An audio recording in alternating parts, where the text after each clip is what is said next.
তারপরে আজকে কি রান্না করবা বলো? গরুর মাথা রান্না করব। কি দিয়া? বুটের ডাল দিয়া। এটা কি স্পেশাল হবে? এটা স্পেশাল হবে। এটা আজকের রেসিপি তাহলে গাইস। আজকের রেসিপি। দেখতে থাকুন নাকি? দেখতে থাকুন। এটা দিলাম। আর একটু দিচ্ছি। এখন আদা রসুন বাটা দিচ্ছি। একসাথে বাটনা একটু সস্তা হয়। এটা একসাথে রাখি আমি, অনেকে আলাদা করে, আমি আলাদা করি না।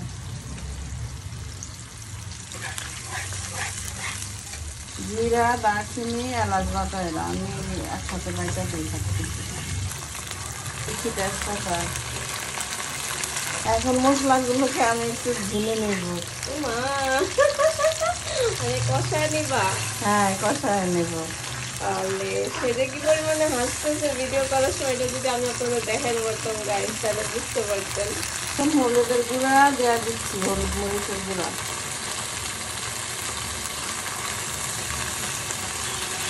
পানি দিয়ে দিলাম। লঙ্কা গুঁড়া দিচ্ছি,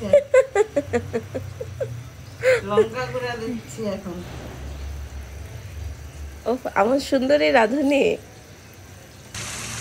এখন আমি মাংস দিয়ে দিচ্ছি। গাইস ও মা, কষানো হয়ে গেছে? না না, মশলাগুলো কষানো হয়ে গেছে। এগুলা কি আগে ধুয়ে নিয়েছো মাংসগুলো? হ্যাঁ, অনেক ধুয়ে নিছি, তারপরে একটু সিদ্ধ করে নিছি। ভালো করে ধুইছো, খাওয়া যাবে? হ্যাঁ। গাইজ আমি এখন এগুলো সুন্দর করে মিশাইয়া কষাইতে দিব। তারপরে কি করবা? তারপরে কষায়, তারপরে বুটের ডাল দিব। ওকে, এখন একটু পানি দিতে হবে গাইজ।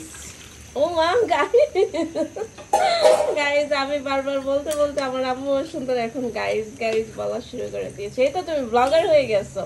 ও জি, এখন এগুলো ঢাকা দিয়ে দেব।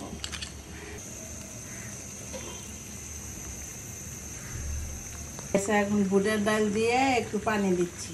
ওরে বাবা রে। তারপরে এটা আবার সিদ্ধ করবা? এটা আবার সিদ্ধ করবো। ওকে, এটা এখন বুটের ডাল দিয়ে মাংসটা কষাবো।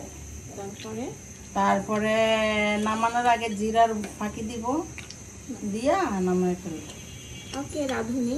বলো, এই যে দেখো গাইস কি সুন্দর কষানো হয়ে গেছে।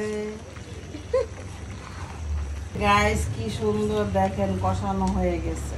হয়ে গেছে এখন? হ্যাঁ, আর কিছু বাকি আছে? আমি জিরা ফাঁকি দিব একটু, দিয়া একটু নামায় ফেলবো, কাঁচামরিচ দিব, পানি দিচ্ছি গাইস।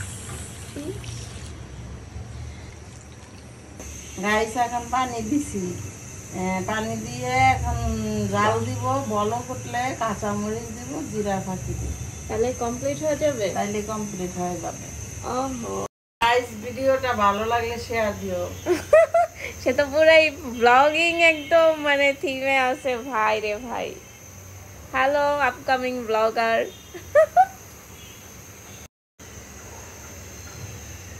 কাঁচামরিচ দিচ্ছি, এখন জিরার গুঁড়া দিচ্ছি। এখন আর একটু জাল হবে, তারপরে নামিয়ে ফেলবো। বুটের ডাল, মাছের মাংস, গরুর মাথা দিয়ে। ওকে,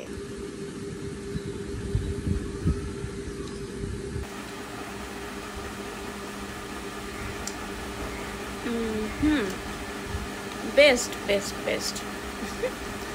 অ্যান্ড এইটা আপনারা রুটি দিয়ে খান বা গরম ভাত দিয়ে খান, এটা বেস্ট অ্যান্ড বেস্ট। ঠিক আছে, সো এটা আমার আম্মুর দ্বিতীয় ভিডিও। সবাই একটু ভালোবাসা দিয়ে শেয়ার করে দিও। লাভ ইউ এভরিবডি, আল্লাহ হাফেজ।